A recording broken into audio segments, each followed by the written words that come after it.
하나님 말씀 창세기 2장 15절부터 17절 말씀까지입니다.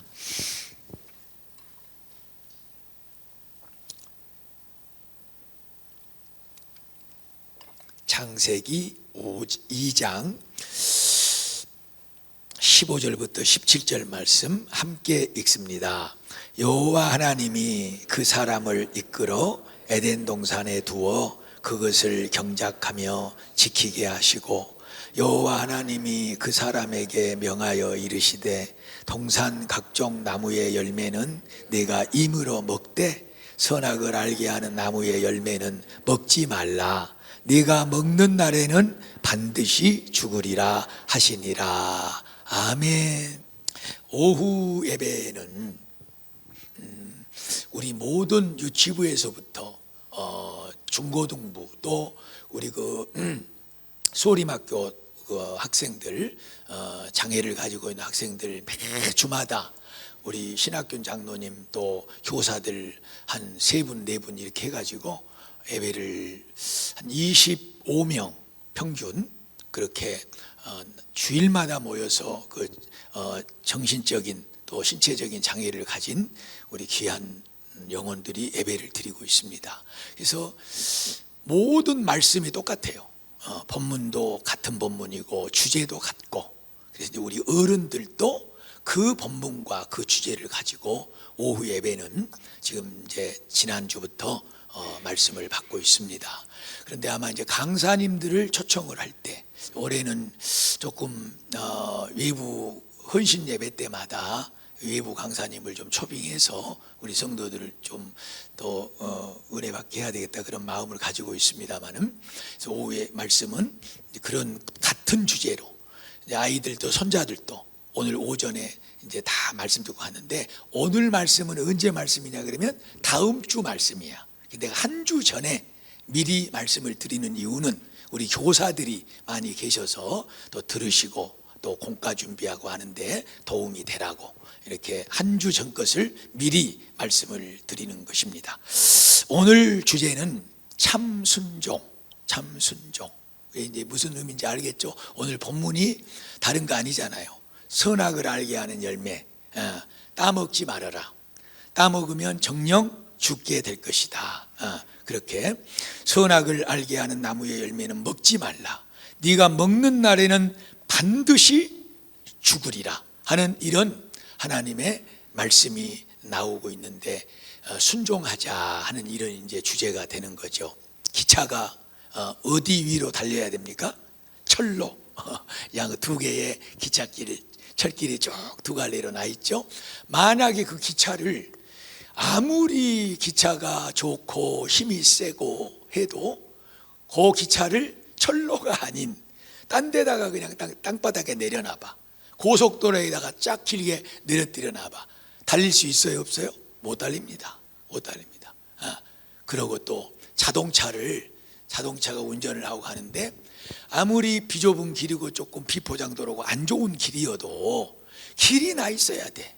그런데 좋은 고급차 1억짜리 2억짜리 3억짜리 아무리 좋은 차고 레이싱 경주하는 차여도 그거 길이 없는데 거기 산속을 달려가라, 못 달립니다. 못 달려. 물고기는 어디 살아야 돼요?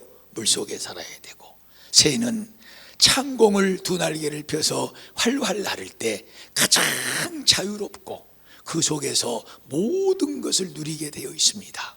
우리 하나님의 백성들, 하나님의 자녀들은 하나님의 말씀 안에 있을 때 가장 자유롭고 가장 복되고 가장 은혜로운 삶을 살게 될 줄로 믿습니다. 기차가 철로를 벗어나서는 절대로 움직일 수도 없고, 그리고 자동차가 그 달리는 길이 아닌 어디다가 논바닥에다 한번 앉혀놔 보십시오. 어디 여기 앞에 산에다가 갖다 앉혀놔, 달릴 수 없습니다. 물고기가 물을 벗어나면 얼마 있지 않으면 숨 못 쉬고 그냥 말라 죽어버리게 되듯이, 우리 하나님의 자녀들은 하나님의 말씀 안에 거해 사는 것이 가장 은혜롭고 자유롭고 가장 행복한 삶이 될 줄로 믿습니다. 하나님이 오늘 본문에 우리가 가장 잘 아는 말씀이잖아요. 두 가지 말씀을 주시고 있어요. 그 첫째 말씀은 뭐냐? 하나님께서 15절을 보세요. 여호와 하나님이 그 사람들을 이끌어 어디에다가 뒀어요? 에덴 동산에다가 두시고 그것을 뭐하라고? 경작하라고. 그것을 경작하라고 그렇게 말씀을 하신 거예요. 에덴 동산에다가 사람을 만드시고 뒀어. 에덴 동산은 이미 지난주에 말씀, 지지난주부터 2주 동안 말씀을 들었던 것처럼 하나님의 전능하신 하나님께서 다 모든 것을 창조해 놓으시고, 그리고 지난주에 하나님의 형상으로 인간들을 만드셨다고 그랬잖아. 그 인간을 에덴 동산에 딱 두시면서 내가 만든 모든 것을 너희는 다 다스리고 그 다음에 이것을 잘 운영하고 경작해라 하는 이런 말씀을 하나님이 주신 거예요.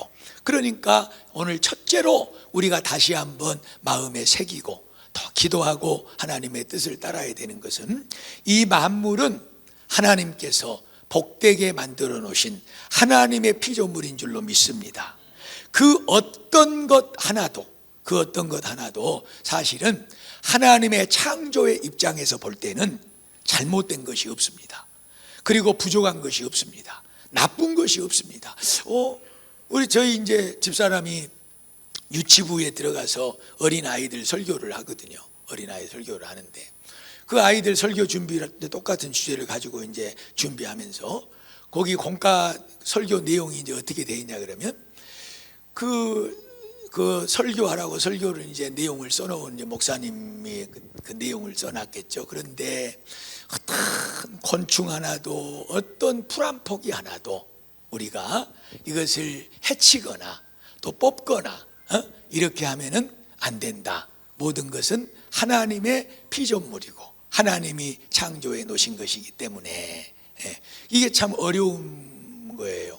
그냥 하나님이 창조했으니까 그냥 우리가 귀하게 여겨야 되고 이런 기본적인 마음은 있죠. 내가 그랬어요. 어떤 목사님이 그 설교문을 써놨는지 모르겠지만 그 양반 풀 한 폭이 없는 서울 사람이네. 풀 한 폭이 없는 서울 사람이고 지네 한 마리 안 본 서울 사람이네. 지네 한 마리 안 본. 얼마나 우리는 이 시골에 살면서 풀과 전쟁을 하고 있습니까?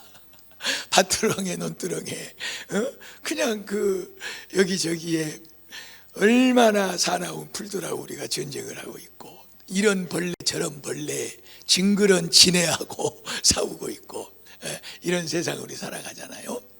자, 여기 더 이상 복잡하게 말씀드릴 거 없고, 우리가 기본적으로 개념을 가져야 될 것은 뭐냐 그러면 이 세상의 모든 만물은 하나님께서 다 복되게 창조해 놓으신 것입니다.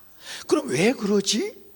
왜 이렇게 우리가 잡초를 막 뽑아내야 되고 그 다음에 막 그냥 못된 그 짐승들 또 못된 벌레들 이런 것들 때문에 우리가 싸워야 되고 약을 쳐서 죽여야 되고 이런 일들이 생겨났지? 이 문제는 두 번째 대목의 하나님의 명령에 대하여 말씀을 드리면서 여러분에게 답을 드릴 거예요. 아무튼 성도 여러분, 우리가 세상을 바라볼 때 어떤 것이든지 간에 이 세상 우주 만물은 누가 창조했다? 하나님이 창조했다. 그리고 그것을 누구에게 주셨다? 우리에게 주신 거예요. 그것을 잘 다스리라고 그랬어. 그것을 잘 경작하라고 그랬어요. 그래서 첫 번째 우리가 가져야 될, 들어야 될, 또 품어야 될 말씀은 우주 만물을 바라볼 때 모든 것은 하나님이 만드셨다, 하나님의 작품이다 하는 이 기본적인 마음을 가지고 두 번째 하나님의 명령으로 우리가 가야 됩니다. 그건 뭐냐 그러면 오늘 16절 17절 말씀을 다시 한번 읽습니다. 여호와 하나님이 그 사람에게 명하여 이르되 동산 각종 나무의 열매는 네가 임으로 먹되 선악을 알게 하는 나무의 열매는 먹지 말라. 네가 먹는 날에는 반드시 죽으리라. 그렇게 말씀을 하셨어요. 하나님이 그 사람에게 뭐하여 이르시되? 명하여 이르시되, 분명하고 확실하게 명령했다는 거예요. 분명하게 말씀했다는 거예요.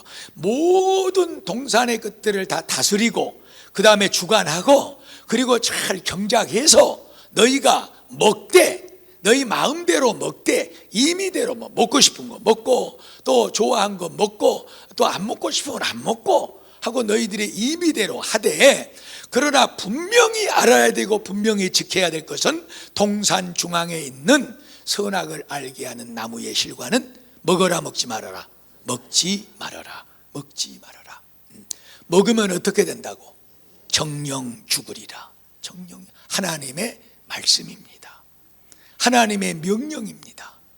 우리 인생들이 하나님의 말씀 안에 있을 때, 그 명령을 따라 지켜 살아갈 때 하나님 앞에 복을 얻게 될 줄로 믿습니다. 이 출애굽기, 신명기, 또 모든 이 나오는 말씀은 하나님의 말씀을 마음에 새기고, 그리고 길을 걸어갈 때든지 누울 때든지 앉을 때든지 잠을 잘 때든지 하나님의 그 말씀을 가르치기도 하고 그 말씀을 따라 지켜 행하는 것이 너희들에게 복이다, 그 말이에요. 그런데 오늘 첫 번째로 인간에게 떨어진 그런 명령, 하나님의 말씀이 있는데, 그것은 선악을 알게 하는 나무의 실과는 먹지 말아라. 그 선악을 알게 하는 나무, 이 실과가 사과인가? 또 그 다음에 그 속에 무엇인가? 우리 인생들은 그런 쓰잘데기 없는 복잡한 것들을 생각합니다. 그거 생각하지 않고 우리가 정녕 생각해야 될 것은 뭐냐?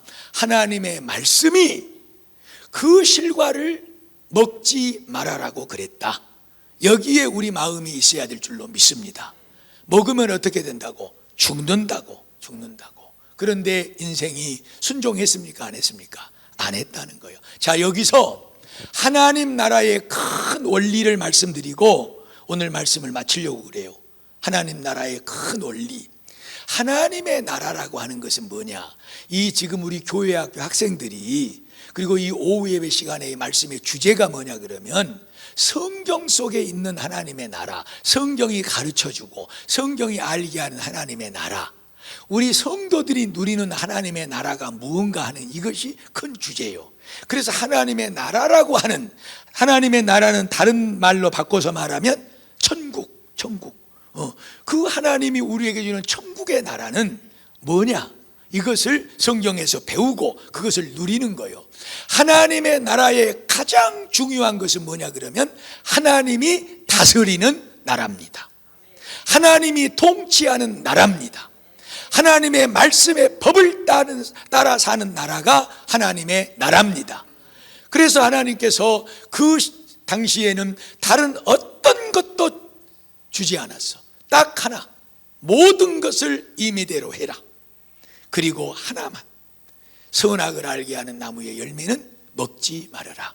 이것이 하나님의 말씀이었고 인간을 만들어 놓고 다스리는 하나님의 다스림이었어. 그 통치 안에 있어야 돼. 그 말씀의 다스림 안에 우리가 있어야 돼. 그럴 때 우리는 하나님 앞에 죽는 것이 아니라 사는 축복을 얻게 되는 줄로 믿습니다. 모든 것을 누리고 모든 것을 갖고 그 속에서 주어지는 한없는 기쁨과 감사와 은혜가 우리의 것이 될 뿐만 아니라 그것을 통해서 하나님은 영광을 받으시고 그 자체가 하나님께 예배가 되는 줄로 믿습니다. 그것이 바로 하나님의 나라라는 거예요. 그런데 하나님 나라의 법, 하나님의 말씀, 그것이 깨져버렸어. 깨져버려. 다스림을 받지 않은 거야. 하나님의 나라는 하나님이 다스리는 나라라니까. 하나님이 통치하고 하나님의 말씀이 이끌어가는 나라야. 그런데 인간들이 그 하나님의 나라에 살면서 하나님의 법을 따르지 않아. 하나님의 다스림을 안 받아. 그래서 하나님께서 말씀한 대로 정령 죽으리라. 우리 인간은 죄에 빠졌고 그 죄의 올무 속에 빠져 우리의 영혼이 죽고 우리의 삶이 죽은 거예요. 하나님의 축복은커녕 저주 아래 떨어지게 된 것이 바로 우리 인생들의 그런 연약한 불순종에 하나님 나라를 벗어나 버리게 되는 에덴 동산에서 내쫓김을 받고 그리고 그때부터 고욕을 당하고 하는 이런 역사가 이루어지게 된 것이죠. 자, 그러면 연결을 하셔야 돼. 잘 연결해야 돼. 우리의 삶과 아까 말씀드렸죠? 왜 잡초들이 우리를 귀찮게 하고 그것들이 막 더 번성해 가지고 막 뽑지 않으면, 그것을 어떻게 하지 않으면 우리에게 얻어질 소출이 막 줄어들어 버리고, 여기저기서 막 벌레들이 나타나고 곤충들이 나타나 가지고 우리를 이롭게 하기보다는 오히려 해롭게 하고, 이런 역사가 나타나느냐. 자, 두 분 눈 뜨세요. 두 분. 다 눈 뜨고 잘 뜨고 있는데 딱 두 분이 지금 눈 감고 계시네. 두 분. 지금 마지막 결론이요, 이 문제가 해결되지 않으면 안 된단 말이에요. 오늘 오후에. 자, 무슨 말씀이냐. 인간이 하나님의 나라, 하나님의 통치를 받는 것이 하나님의 나라 천국입니다. 할렐루야. 그런데 인간이 하나님의 통치를 받았어요, 안 받았어요? 안 받았어요. 그 통치를 거역해 버렸어요. 인간이 하나님의 다스림을 받고 말씀 안에 통치를 받고 그 안에 있을 때 인간들에게는 모든 것이 천국이야. 모든 것이 축복입니다. 풀 한 포기도, 우리가 지금은 해롭다고 여기는 그 곤충 한 마리도 모든 것이 인간에게는 하나님이 주신 은혜고 축복입니다. 그것을 우리가 다스리고 잘 경작하고 하나님께 영광 돌리는 일로 번성시키고 잘 누릴 수 있는 은혜가 주어진 거라 그 말이에요. 그런데 인간이 하나님의 다스림을 받지 않고 하나님의 저주 가운데 떨어지면서 우리에게 맡겨져서 우리가 다스려야 되고 우리가 경작해야 되고 우리가 주도해서 나갈, 그러니까 하나님께로부터 부여받은 우리 인간의 권위, 우리가 맡은 이 사명, 이것이 깨져버린 거예요. 아니 보세요, 왜 이놈의 벌레가 나타나가지고, 이놈의 잡초가 이렇게 나타나가지고 우리를 이렇게 귀찮게 하고 성가시게 하고, 또 사나운 짐승들이 생겨서 물고 뜯고, 얼마 전에도 뭐 곰이 나타나가지고 곰한테 물려갖고도 죽었더라고요. 굶주린 곰한테 방송에 보니까. 이런 일이 왜냐, 우리가 하나님의 창조의 질서, 인간은 하나님의 다스림 속에 있어야 되는 것입니다. 그것이 자체가 복입니다. 인간이 하나님의 통치 다스림을 떠나서 하나님의 나라를 벗어나 버릴 때 하나님이 우리에게 위임하신, 우리가 다스리는 이 세상의 많은 것들, 그것들도 우리를 대항한다 그 말이에요. 그래서 엉겅퀴가 나는 것이고, 그래서 못된 짐승들이 나타나게 된 것이고, 우리의 다스림을 그들이 안 받아버리는 거예요. 우리의 다스림을 그들이 안 받고 인간들보다도 더 억세게 거세게 그렇게 우리에게 덤벼드는 거예요. 그러니까 오늘 사랑하는 성도 여러분, 이제 답을 얻으셔야 됩니다. 하나님 앞에 모든 하나님의 말씀의 법도 안에 우리가 순종하고 그 하나님의 다스림, 그 하나님의 말씀을 우리 가슴에 새기고 그 말씀을 따라 순종하며 살아가는 그 성도가 가장 복된 성도인 줄로 믿습니다. 뿐만 아니라 그 사람이 하나님께로부터 받은 그 축복뿐만 아니라 그 권위와 능력을 가지고 이 세상의 많은 일들을 다스리며 또 번성시키며 하나님 앞에 영광 올려드리는 삶을 살게 될 줄로 믿습니다. 오늘은 이것이 말씀의 중심 주제입니다. 우리 인간이 하나님 앞에 순종하고 하나님의 법도를 다루고 하나님 나라의 그 축복을 누리며 살아갈 때 우리 인간들의 손에, 내 손에 붙잡히고 내가 행하는 모든 일들은 다 내 아래 복종하게 되어 있고, 그것들은 오히려 합력하여 손을 이뤄 하나님 앞에 영광 올려드리는 귀한 축복의 도구들이 될 줄로 믿습니다. 성도 여러분, 참 순종이, 하나님 앞에 참 순종이 이루어져서 죽는 것이 아니라 사는 생명의 역사로 우리 남은 삶을 채워갈 수 있기를 주님의 이름으로 축복을 드립니다. 기도하겠습니다.